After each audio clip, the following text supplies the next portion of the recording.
Bismillahirrahmanirrahim. Assalamualaikum warahmatullahi wabarakatuh. Alhamdulillah wassalatu wassalamu ala Rasulillah wa ala alihi wa sahbihi wa mawalah wa la hawla wa la quwata illa billahi wa ba'du.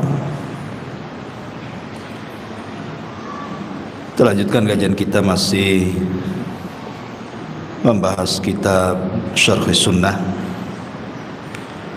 karya besar Al-Imam Al-Barbahari rahimahullahu ta'ala. Qala al-muallif rahimahullahu ta'ala: wal bid'atu zaharat hiya kufrun billahil azim, wa man qala biha fahuwa kafirun billahi la syakka fihi man yu'minu birraj'ati. Wa yaqulu Ali ibn Abi Talib hayyun wa sayarji'u qabla yaumil qiyamah. Wa Muhammad ibn Ali wa Ja'far ibn Muhammad wa Musa ibn Ja'far wa yatakallamuna fil imamati wa annahum ya'lamuna al-ghaibah fahdharhum fa innahum kuffarun billahil azim. Qala Tu'mah ibn Amr wa Sufyan ibn Uyainah: man waqafa inda Uthman wa Ali fahuwa syi'i, la ya'dil wa la yukallim wa la yujalis, wa man qaddama aliyan ala Uthman fahuwa rafidhi, qad rafadha athara ashabi Rasulillah sallallahu alaihi wasallam, wa man qaddama al-arba'ata ala jami'ihim wa tarahhama ala al-bakin wa kaffa an zalalihim fahuwa ala tariqil istiqamati wal huda fi hadzal bab. Dan bid'ah yang muncul terkadang kekufuran kepada Allah Subhanahu wa ta'ala, seperti barang siapa yang mengatakan dengan bid'ah tersebut bisa saja dia kafir tanpa diragukan, seperti orang yang beriman dengan adanya raj'ah dan mengatakan Ali bin Abi Talib itu masih hidup dan akan kembali sebelum kiamat. Kemudian Muhammad ibn Ali dan Ja'far ibn Muhammad serta Musa ibn Ja'far, dan mereka membicarakan soal imamah dan mereka mengetahui yang gaib, maka hati-hati dari mereka, karena sesungguhnya mereka telah kufur dengan Allah. Berkata Tu'mah ibn Amr dan Sufyan ibn Uyainah, barang siapa yang tawakuf, diam, tidak memberikan sikap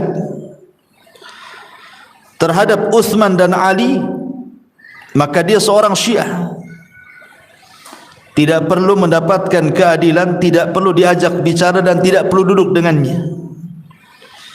Barang siapa yang mendahulukan Ali dibandingkan Uthman, maka dia Syiah Rafidhah, karena dia telah berusaha lari daripada asar sahabat-sahabat Rasul sallallahu alaihi wasallam. Dan barang siapa yang mendahulukan al-arba'ata, maksudnya Abu Bakar, Umar, Uthman dan Ali, ala jami'ihim, atas semuanya, kemudian berusaha mendoakan kebaikan kepada yang sisanya dan diam dari anzalalihim, kesalahannya, maka dia telah berada di atas jalan istiqamah dan petunjuk pada bab ini. Was sunnatu an tashhada lil asyaratil ladina syahida lahum Rasulullah sallallahu alaihi wasallam bil jannah.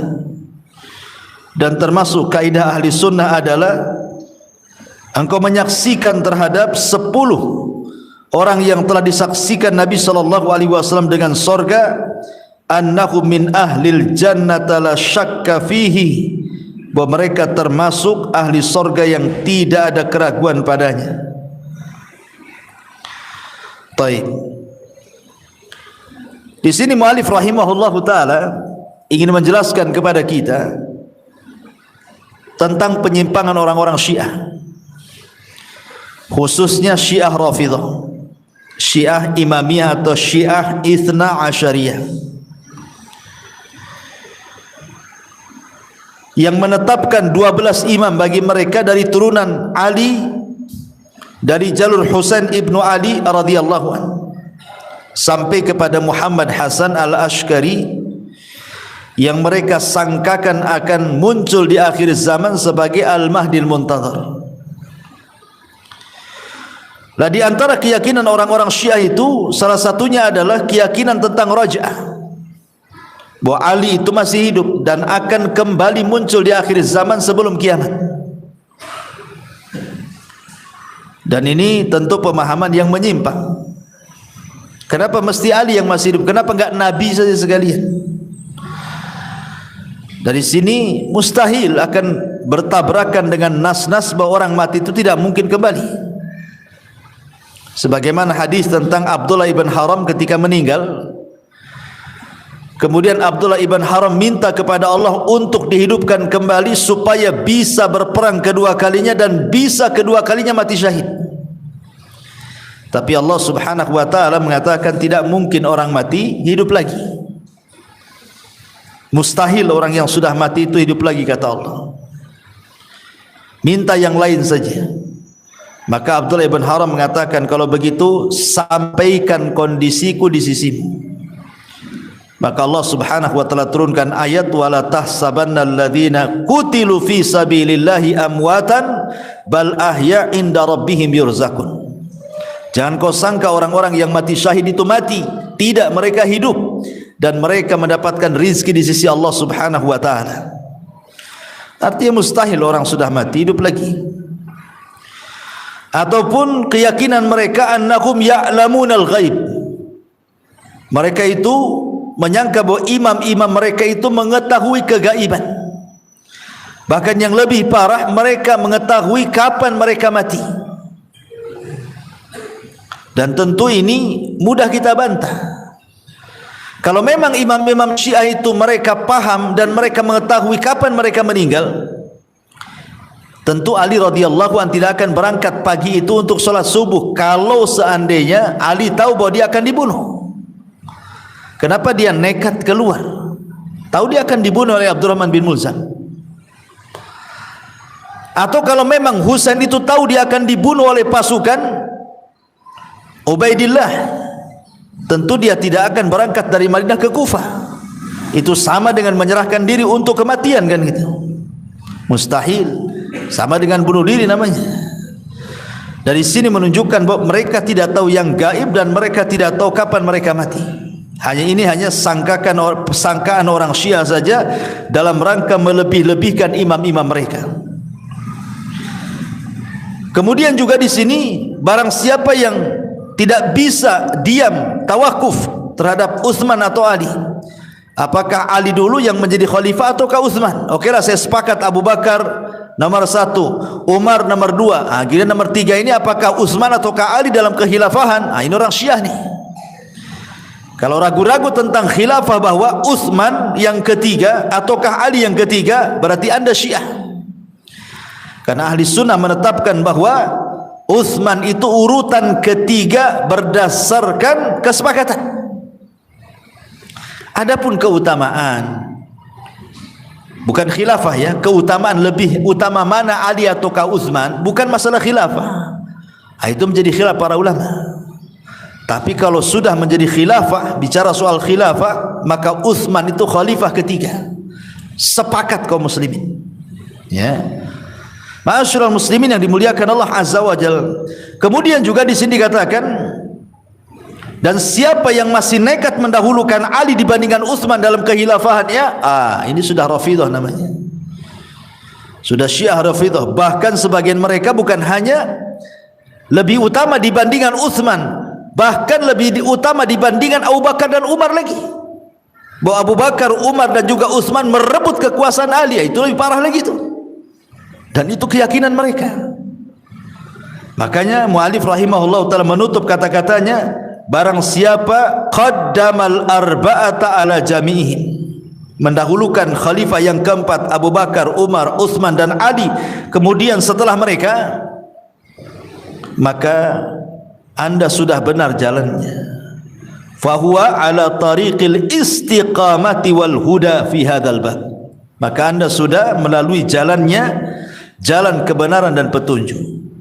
Kemudian muallif mengatakan was sunnatu an tashhada lil asharati alladzina syahida lahum Rasulullah sallallahu alaihi wasallam bil jannah annahum min ahlil jannah la syakka fihi. Dan termasuk daripada akidah ahli sunnah adalah kita menyaksikan bahwa ada 10 sahabat yang dijanjikan, yang disaksikan bagi mereka oleh Nabi sallallahu alaihi wasallam dengan surga, dan mereka termasuk penduduk surga dan tidak ragu-ragu di dalamnya. Taib, siapa mereka? Secara singkat, al-asharatu al-mubashshiruna bil jannah. Yang pertama adalah Abu Bakar Siddiq radhiyallahu anhu. Masyhur keutamaan Abu Bakar Siddiq radhiyallahu anhu. Nama beliau adalah Abdullah ibn Abi Kuhafa, Utsman ibnu Amir ibn Amr ibn Ka'ab, dan berjumpa dengan Nabi sallallahu alaihi wasallam di kakeknya Nabi sallallahu alaihi wasallam, Fihr ibn Malik ibn Nadhr ibn Kinana. Jadi berjumpa nasabnya dengan Nabi di Marrah ibn Ka'ab. Kalau diurut dengan nasab Nabi, maka ketemu dengan Marrah ibn Ka'ab, nasabnya Abu Bakar dan Nabi sallallahu alaihi wasallam. Dan kita tahu bahwa Abu Bakar itu manusia terbaik setelah Nabi. Ingat, Abu Bakar itu manusia terbaik setelah Nabi. Dan itu pernah ditanyakan oleh Amr ibn As radhiyallahu anhu. Amr bin As radhiyallahu anhu pernah bertanya kepada Rasul tentang manusia yang paling dicintai Nabi. Amr bin As ini kan punya harapan, dia bertanya seperti itu, maksudnya Rasul menjawab kamu, gitu maksudnya. Makanya dia bertanya, Rasul, siapa sih yang paling kau cintai dari manusia itu? Harapan Amr kamu, karena dia yang bertanya seperti itu. Tapi rupanya lain yang ditanya, lain pula yang dijawab. Kata Rasul, manusia yang paling aku cintai Abu Bakar. Kata Amr, okelah itu kan manusia yang paling dicintai lah Aisyah radhiyallahu anha. Kata Amr, okelah itu kan perempuan. Laki-laki siapa wahai Rasul? Dia sangka Rasul akan mengisyaratkan kepada dirinya. Tapi Rasul mengatakan abuha, bapaknya. Maksudnya Abu Bakar Siddiq radhiyallahu anhu. Kemudian kata Amr, siapa lagi setelah Abu Bakar? Kata Rasul, Umar. Kemudian siapa lagi setelah Umar? Utsman. Kemudian siapa lagi setelah Utsman? Ali. Bingunglah Amr ini, loh saya nomor urut keberapa gitu. Ya. Tapi pertanyaan Amr ibn As ini menunjukkan jawabannya adalah manusia yang paling dicintai ya Rasul adalah Aisyah, dan dari kalangan laki-laki adalah abuha, bapaknya, maksudnya Abu Bakar. Dari sini kita ketahui bahwa Abu Bakar adalah manusia pertama dari seluruh sahabat Rasul yang paling dicintai Nabi sallallahu alaihi wasallam. Wajar, karena Abu Bakar ini orang yang paling banyak income terhadap Islam.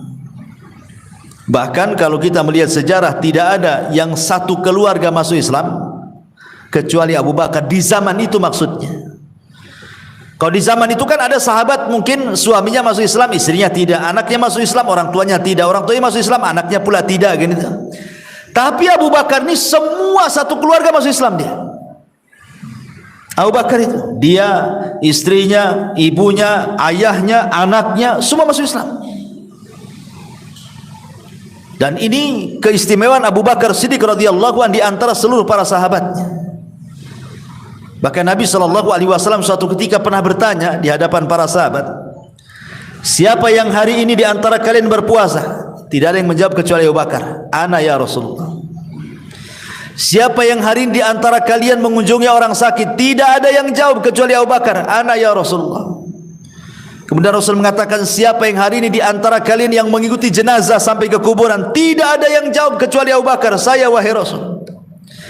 Kemudian kata Rasul, siapa di antara kalian yang hari ini memberi makan fuqara wal masakin? Tidak ada yang jawab kecuali Abu Bakar, ana ya Rasulullah. Maka Nabi SAW, siapa yang memiliki 4 hisal dalam satu hari, wajabat lahul jannah. Siapa yang memiliki 4 perkara ini dalam satu hari, maka dia wajib masuk surga. Jadi Abu Bakar Siddiq radhiyallahu anhu terulang-ulang kalimat jaminan masuk surga dari lisan Nabi sallallahu alaihi wasallam. Baik dalam satu redaksi hadis dengan 10 sahabat yang dijadikan masuk surga, ataupun hadis-hadis yang terpisah, Rasul selalu menghubung-hubungkan Abu Bakar dengan surga. Contoh umpamanya ketika Abu Bakar Siddiq radhiyallahu anhu mendengar Rasul bicara tentang pintu-pintu surga. Kemudian Abu Bakar mengatakan, ya Rasulullah, adakah satu orang bisa masuk dari semua pintu surga? Maka Rasul mengatakan ada, dan saya harap itu engkau. Ya, saya harap itu engkau. Ma'asyiral muslimin yang dimuliakan Allah Subhanahu wa taala, itulah Abu Bakar Siddiq radhiyallahu an, luar biasa. Dia pernah menginfakkan semua hartanya. Bahkan Abu Bakar itu sudah menjadi teman Rasul baik sebelum Islam ataukah setelah Islam, baik dalam perjalanan hijrah ataukah sampai di kota Madinah, baik dalam peperangan sampai wafatnya Nabi sallallahu alaihi wasallam, Abu Bakar tetap di samping Nabi sallallahu alaihi wasallam. Lihat kuburannya di samping Nabi. Ya. Ma'asyiral muslimin yang dimuliakan Allah Azza wa Jalla. Ini Abu Bakar Siddiq radhiyallahu anhu. Yang kedua, Umar bin Khattab radhiyallahu anhu. Umar Ibnul Khattab ibn Naufal ibn Abdul Uzza, dan Umar ibn Khattab radhiyallahu an adalah orang kedua setelah Abu Bakar Siddiq radhiyallahu an. Umar itu dikenal dalam Islam sebagai rajulun mulham. Ide-idenya itu selalu menurunkan wahyu. Contoh umpamanya, suatu ketika Umar ini pernah merenung soal khamar. Walaupun dia dulunya pemabuk, kemudian setelah dia masuk Islam dia berhenti tidak minum lagi, tapi dia selalu mempertimbangkan soal khamar itu. Sehingga suatu hari dia berdoa kepada Allah Subhanahu wa taala dan mengatakan, Allahumma bayyin lana bayanan syafian fil khamri. Ya Rabb, jelaskan kepadaku tentang hukum khamar yang bisa memuaskan hatiku, kata Umar. Akhirnya setelah berdoa seperti itu turun ayat bahwa khamar itu ada manfaatnya tetapi lebih banyak madaratnya. Ya, memang ada manfaatnya tetapi madaratnya lebih besar gitu ya. Umar tidak puas dengan jawaban itu. Dia berdoa lagi, ya Allah, jelaskan tentang hukum khamar itu. Macam mana tuh? Yang jelas-jelas memuaskan jawabannya kepada hatiku. Tiba-tiba turun lagi ayat yang membatasi minum khamar. Kalian boleh mabuk tapi jangan ketika solat.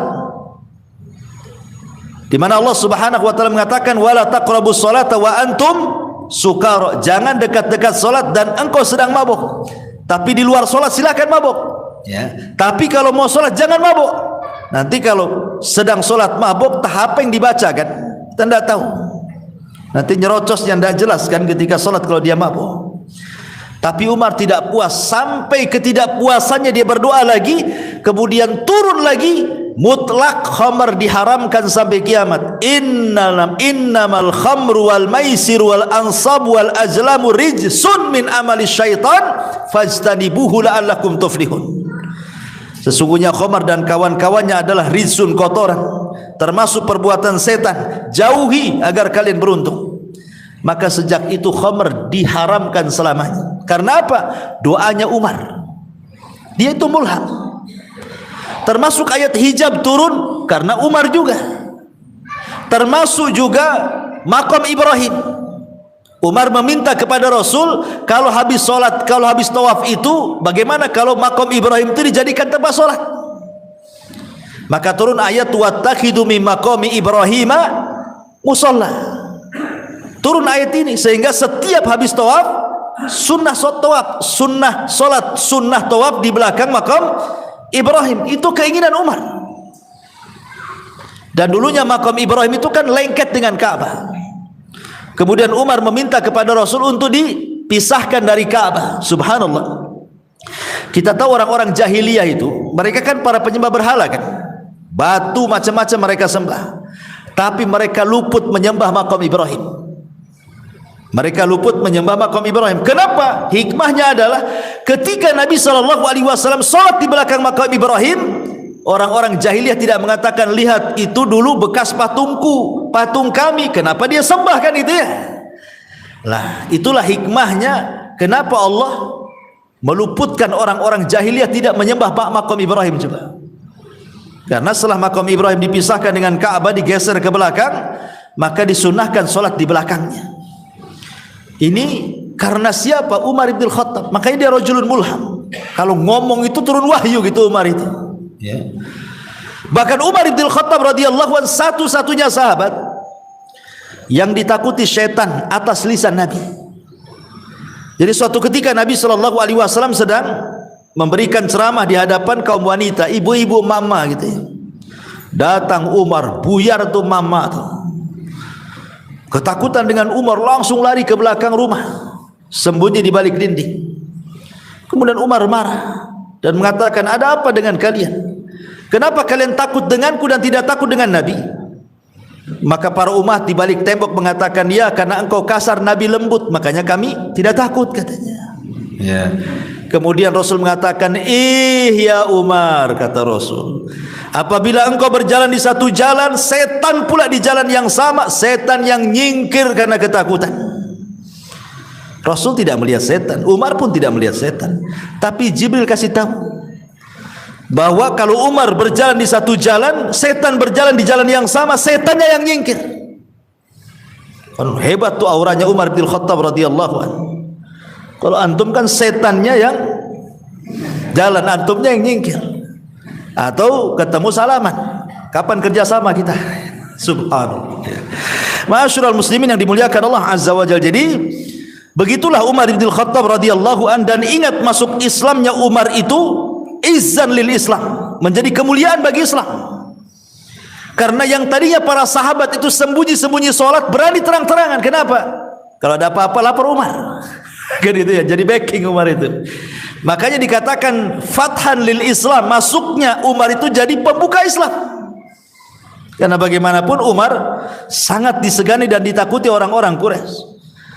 Ini Khalifatul Islam yang kedua dari 10 sahabat yang dijanjikan masuk surga, Umar bin Khattab radhiyallahu anhu. Kita singkat-singkat saja. Kemudian Utsman bin Affan radhiyallahu anhu. Ini orang yang ketiga. Suatu hari Ali radhiyallahu anhu ketika jadi khalifah di Kufah, datang seorang laki-laki bertanya soal Utsman bin Affan radhiyallahu anhu. Dikiranya Ali akan mencela Utsman. Tiba-tiba Ali radhiyallahu anhu malah memuji Utsman dan mengatakan, dzakar rajul yud'a fi mala'il a'la bi dhi nuraini. Itulah laki-laki yang dipanggil dari atas langit, kata Rasul, sebagai orang pemilik dua cahaya. Maksudnya dua cahaya di sini karena menikahi dua putri Nabi sallallahu alaihi wasallam. Tidak ada sejak zaman Adam sampai yang terakhir mati manusia yang pernah menikahi dua putri Nabi kecuali Utsman.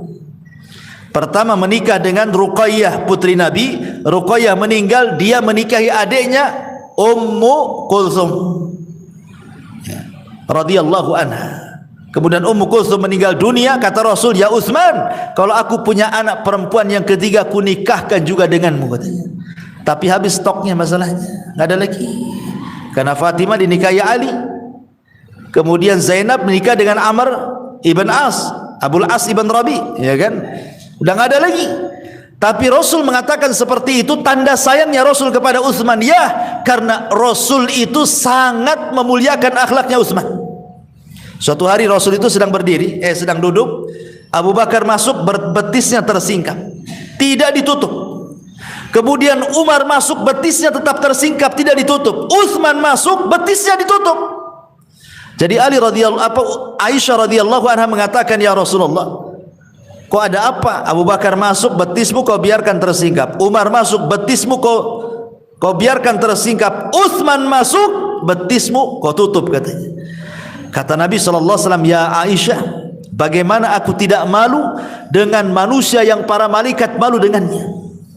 Kaifala astahi mimman yastahi minhul malaika. Bagaimana aku tidak malu yang malaikat saja malu kepada dia? Aku malulah kan itu. Makanya aku tutup betisku. Lihat bagaimana Nabi SAW sangat memuliakan Utsman ibn Affan radhiyallahu anhu. Dan Utsman ibn Affan radhiyallahu anhu dikenal infaknya, sangat dermawan, sampai ketika perang Tabuk seolah-olah Tabuk itu milik dia, karena dalam perang Tabuk dialah manusia terbanyak yang menginfakkan hartanya. Sampai-sampai Rasul mengatakan, ya Utsman, ma dharraka ma amilta ba'da hadzal yaum. Wahai Utsman, tidak ada yang memadaratkan dirimu, kau infak terlalu banyak setelah hari ini. Ma'asyiral muslimin yang dimuliakan Allah Azza wa Jalla. Kemudian setelah Utsman adalah Ali ibn Abi Thalib radhiyallahu anhu. Ali adalah orang yang pertama masuk Islam dari kalangan anak kecil, dan dia yang mengorbankan nyawanya saat Rasul hijrah. Bayangkan, Ali diletakkan fi firashil maut, di kasur kematian oleh Nabi saat hijrah itu. Bisa saja orang-orang yang mengepung rumah Rasul kan langsung membakar rumah atau menghujani panah dengan tombak kan. Tapi Nabi SAW sangat yakin bahwa Ali tidak mungkin disakiti. Kenapa? Karena Ali itu anak pembesar Arab, Abu Talib. Makanya Rasul dengan yakin bahwa Ali tidak akan dibunuh. Ketika itu kenapa kemudian Ali tidak diikut sertakan hijrah dengan Nabi? Karena Nabi SAW itu masih banyak hutang, di mana barang-barang titipan orang-orang Arab itu masih ada di rumahnya. Jadi seolah-olah Rasul ingin mengatakan kepada Ali, wahai Ali, sepeninggalnya, seperginya aku dari Mekah, tolong barang-barang ini kembalikan kepada pemiliknya. Kenapa? Karena rumah Khadijah, rumah Nabi SAW itu menjadi rumah penitipan orang-orang jahiliyah sejak Rasul masih belum diangkat jadi Nabi sampai Rasul diangkat jadi Nabi. Kenapa? Karena Rasul dikenal dengan Shadiqul Amin, orangnya jujur dan dipercaya. Makanya sampai pun Rasul jadi Nabi, tetap saja mereka walaupun benci, tapi kalau mereka safar, takut barang mereka hilang, maka dititipkan di rumah Nabi. Itu alasan kenapa Ali tidak boleh ikut hijrah bersama dia, disuruh mengembalikan titipan-titipan orang. Ma'asyiral muslimin yang dimuliakan Allah Azza wa Jalla. Kemudian setelah Ali radhiyallahu an adalah Talha ibn Ubaidillah. Ini termasuk as-sabiqun al-awwalun yang dikatakan oleh Nabi SAW, siapa di antara kalian yang ingin mengetahui seorang yang mati syahid, inilah orangnya. Inilah orang yang mati syahid berjalan, maksudnya Talha ibn Ubaidillah radhiyallahu an. Dan Talha dikenal keberaniannya. Ma'asyiral muslimin yang dimuliakan Allah Azza. Kemudian yang nomor 6, Sa'id ibn Zaid. Sa'id ibn Zaid ini menikah dengan adik Umar ibn al-Khattab, Fatimah. Bahkan dikatakan penyebab masuk Islamnya Umar disebabkan Sa'id ibn Zaid ini. Ayahnya seorang Hanafiyah. Jadi ayahnya Sa'id seorang Hanafiyah. Hanafiyah itu maksudnya tidak menyembah berhala. Seperti Waraqah ibn Naufal kan tidak menyembah berhala itu. Jadi ada beberapa orang di zaman jahiliyah itu, mereka tidak mau menyembah berhala, masih berpegang kepada agama Ibrahim yang disebut dengan Hanafiyatus Samha. Salah satunya ayahanda daripada Sa'id ibn Zaid ini. Dia tidak pernah menyembah berhala. Ketika dia ke Syam, kemudian dihabarkan akan kemunculan seorang nabi, dia pun balik lagi ke Mekah. Tapi di tengah jalan kemudian dia meninggal dunia. Tapi sebelum meninggal dunia dia berdoa kepada Allah dan mengatakan, kalaupun aku tidak berjumpa dengan Nabi tersebut, ya Rabb, tolong anakku perjumpakan dengan Nabi itu. Akhirnya anaknya namanya Sa'id ibn Zaid masuk Islam karena doa ayahnya, dan menjadi satu di antara 10 sahabat yang dijanjikan masuk surga, Sa'id ibn Zaid. Kemudian nomor 7, Zubair ibn Awam, putra daripada Safiyah, hawariyu Rasulullah sallallahu alaihi wasallam, satu-satunya sahabat yang kalau menunggang kuda dalam perang, tangannya tidak pernah memegang pelana, tapi memegang 2 pedang. Jadi kudanya itu lari sendiri. Ya, ini Zubair bin Awam ini, kalau naik kuda itu dia tidak dipegang pelananya, dia pegang dua pedang gitu, dia naik di atas kuda, dia bisa memacu kudanya. Tuh kehebatan siapa? Zubair ibn Awam sampai dijuluki Farisul Islam. Karena sejak kecil Safiyah itu mendidik Zubair bin Awam itu keras sekali. Sampai ketika masih kecil belum balik, orang-orang jahiliyah itu kan mereka di zaman itu kan kalau kencing atau buang hajat kan menjauh ke padang pasir. Ya. Kadang-kadang oleh Safiyah ini, Zubair kecil ini betul-betul dilatih keberanian, diantar ke tengah padang pasir, ditinggal. Biar dia berak di situ, kencing di situ kan. Kadang menangis, ditinggal ibunya, sengaja dilatih keberanian, diintip dari jauh gitu kan. Oh, kalau sekarang anak-anak gitu ditaruh di pohon mangga nggak jadi kencing tuh. Ketakutan kan gitu ya. Karena terbiasa di kamarnya sudah ada toilet kan, udah nggak takut lagi. Tapi begitulah Safiyah mengajarkan Zubair ibn Awam menjadi pendekar hebat dalam Islam sampai menjadi hawariyu Nabi SAW. Kemudian di sana yang nomor 8 ada Abu Ubaidah ibnul Jarrah. Abu Ubaidah ibnul Jarrah yang dikenal sebagai pemimpin Islam. Di zaman Umar bin Khattab dia menjadi pemimpin pasukan dalam menghadapi perang Qadisiyah dan dimenangkan bersama Khalid bin Walid. Tetapi di zaman Rasul ada peristiwa yang membuat Abu Ubaidah itu sedih sepanjang masa. Kenapa? Karena saat perang di masa Nabi SAW dia harus berhadapan dengan ayahnya. Ayahnya kafir, ikut pasukan Abu Jahal. Sementara ayahnya mengincar dia, dia selalu lari, mengincar dia, lari lagi, sampai pada suatu ketika dia berhadapan dengan Rasul. Dia tidak tega dengan Nabi. Akhirnya dia mengatakan, "Ya Rasul, biar ku hadapi ayahku." Dengan terpaksa dia membunuh bapaknya dalam peperangan. Akhirnya dia sedih. Dia sedih karena membunuh bapaknya dalam peperangan dan boleh memerangi ayahnya dalam sebuah peperangan kalau dia kafir harbi. Ingat, kafir yang boleh diperangi itu kalau harbi, memerangi. Tapi kalau dia kafir musta'man, kafir ahdi, atau kafir zimmi, itu tidak boleh diperangi. Jadi Abu Ubaidah ini membunuh bapaknya karena memerangi Nabi masalahnya. Tapi kalau tidak memerangi tidak boleh. Makanya ada sahabat yang ke-9 namanya Sa'ad bin Abi Waqqas radhiyallahu an. Sa'ad bin Abi Waqqas radhiyallahu an itu juga ditentang ibunya, tapi kan tidak dibunuh ibunya walaupun ibunya kafir.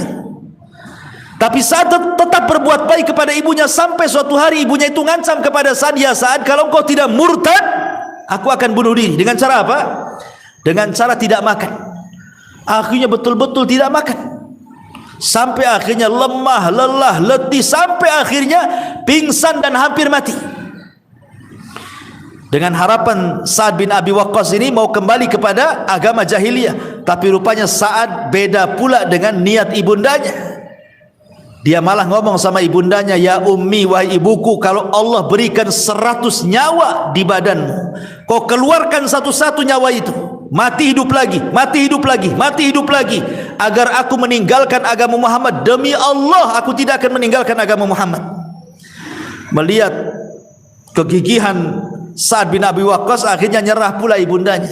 Apalagi ketika Sa'ad melihat ibunya kelaparan, kata Sa'ad, "Kau mau makan silahkan, enggak makan juga silahkan." Akhirnya makan juga karena lapar. Ibunya Sa'ad bin Abi Waqqas ini, ya, sama-sama kan juga bukan Islam, tapi karena ibunya tidak memeranginya, disayang. Makanya turun setelah itu ayat, "Wa in jahadaka la an tusyrika bi ma laisa laka bihi ilmun fala tuti'huma." Kalau orang tuamu memaksa kamu untuk menyekutukan Allah, jangan taati keduanya. Wa sahibhuma fid dunya ma'rufa, tetapi tetap kemudian bergaul dengan orang tuamu dengan cara yang baik. Dan yang terakhir, Abdurrahman ibnu Auf radhiyallahu anhu. Abdurrahman ibn Auf ma'ruf, kalau didengar nama Abdurrahman bin Auf berarti kita tertuju dengan kisah tentang persaudaraan Rasul, mempersaudarakan Rasul Abdurrahman bin Auf dengan siapa? Dengan Sa'd bin Rabi. Sama-sama orang kaya. Cuman Abdurrahman bin Auf ketika dia hijrah, kekayaannya semua ditinggal di Mekah. Sehingga ketika sampai ke Madinah betul-betul miskin, hanya menggunakan pakaian di badan saja. Maka Rasul mempersaudarakan Abdurrahman bin Auf dengan Sa'd bin Rabi. Sa'd bin Rabi ini orang terpandang, banyak kebunnya, banyak rumahnya dan banyak istrinya. Sampai semua ditawarkan, ya Abdurrahman, aku punya dua kebun, ambil salah satunya. Aku punya rumah, ambil salah satunya. Aku punya 3 istri, kau lihat mana yang lebih cantik, ku ceraikan dia, menikah dengan dia, tunggu masa idahnya, kau menikah dengan dia. Subhanallah. Tapi Abdurrahman bin Auf mengatakan, barakallahu lak wa baraka fi ahlik wa baraka fi malik. Semoga Allah memberkahi dirimu, keluargamu dan hartamu. Aku tidak butuh itu. Tolong tunjukkan pasar di mana. Akhirnya kemudian Abdurrahman bin Auf ditunjukkan ke pasar tanpa modal. Dia bisa memutar otaknya, akhirnya mampu berniaga dan mampu mendapatkan keuntungan. Berakhir dia menjadi orang paling kaya di kota Madinah. Siapa? Abdurrahman bin Auf radhiyallahu anhum. Lah ini disebut al-asyaratu al-mubasyiruna bil jannah. Apakah orang-orang yang dijanjikan masuk surga ini cuma 10 orang ini saja? Tidak, banyak. Maksudnya kenapa orang-orang ini disebut al-asyaratul mubasyiruna bil jannah, 10 sahabat yang dijanjikan masuk surga? Karena terangkum dalam satu redaksi hadis. Ya, jadi 10 sahabat ini disebut 10 sahabat yang dijanjikan masuk surga. Saya ulang, karena terangkum dalam satu redaksi hadis. Sebenarnya sahabat-sahabat yang dijanjikan masuk surga banyak. Saya contohkan. Seperti Ukasa ibn Mihsan. Ketika Nabi SAW menjelaskan tentang 70.000 orang yang masuk surga tanpa hisab dan adab, berdiri siapa? Ukasa ibn Mihsan, dan mengatakan, ya Rasul, doakan aku termasuk mereka. Maksudnya yang 70.000 itu yang masuk surga tanpa hisab dan adab. Kata Rasul, anta minhum, engkau termasuk mereka. Sahabat yang lain ikut-ikut berdiri, saya juga wahai Rasul. Maka Rasul mengatakan, la sabaqakum biha Ukasa. Tidak bisa, Ukasa sudah mendahului kalian, katanya. Sudah ditutup pendaftaran, katanya. Cukup Ukasa saja. Ya. Artinya bahwa Ukasa ibn Mihsan disebutkan dia masuk surga. Kemudian contoh yang lain, Abu Lubabah. Ketika ada orang yatim berselisih pendapat dengan sahabat soal tanah. Akhirnya kemudian anak yatim ini mengklaim ini tanah dia. Sahabat ini mengklaim ini tanah dia. Padahal tanah itu tidak banyak yang diklaim anak yatim. Akhirnya bertengkarlah sahabat ini dengan anak yatim itu. Sampailah kepada mahkamah Nabi SAW. Kemudian Nabi mengatakan kepada sahabat ini, tolonglah kasihlah, dia kan anak yatim, kasihlah sedikit dari tanahmu, biar dia bisa tinggal di situ. Tapi karena sudah ada konflik, sudah dongkol duluan, sahabat ini tak mau. Ya. Lah kedengaran sama Abu Lubabah radhiyallahu anhu. Maka Abu Lubabah mengatakan kepada Rasul, ya Rasul, bagaimana seandainya aku memiliki kebun penuh dengan dengan pohon kurma? Kalau saya kasihkan kebun dan pohon kurma itu kepada anak yatim itu, kira-kira apa balasan Allah kepadaku? Kata Rasul, anta fil jannah, kamu di sorga, katanya.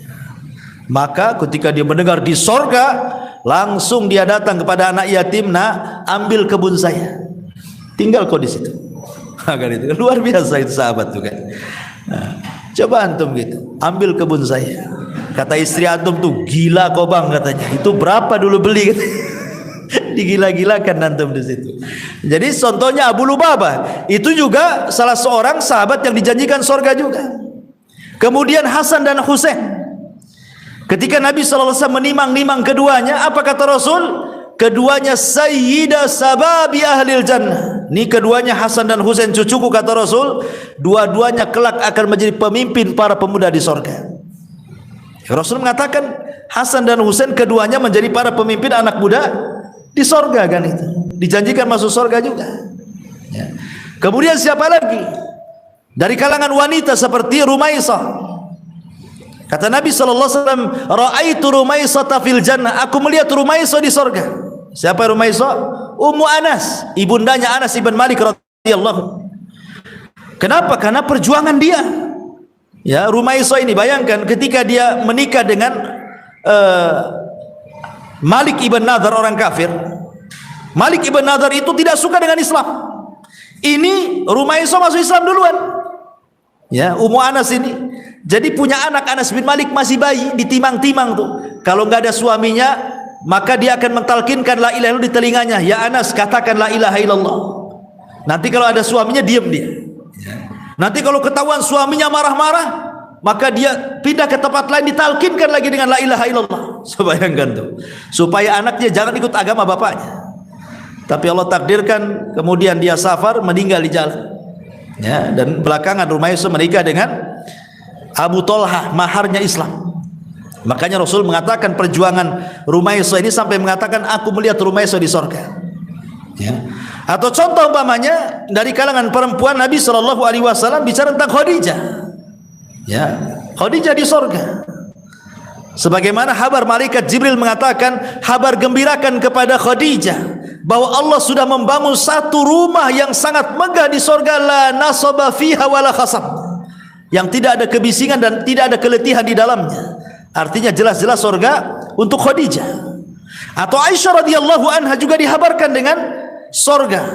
Dan banyak para sahabat yang dijanjikan masuk surga. Bahkan semua sahabat dijamin masuk surga. Allah katakan, wa kullan wa'adallahul husna. Semua sahabat dijanjikan kebaikan. Kata Al-Hafidh Ibnu Hazm rahimahullahu taala mengatakan kalimat husna di sini penafsirannya adalah al-jannah. Maknanya kullan wa'adallahul jannah. Semua sahabat dijanjikan surga. Semua sahabat Nabi sallallahu alaihi wa ala alihi wasallam. Wallahu a'lam bishawab. Subhanaka wa bihamdika asyhadu an la ilaha illa anta astaghfiruka wa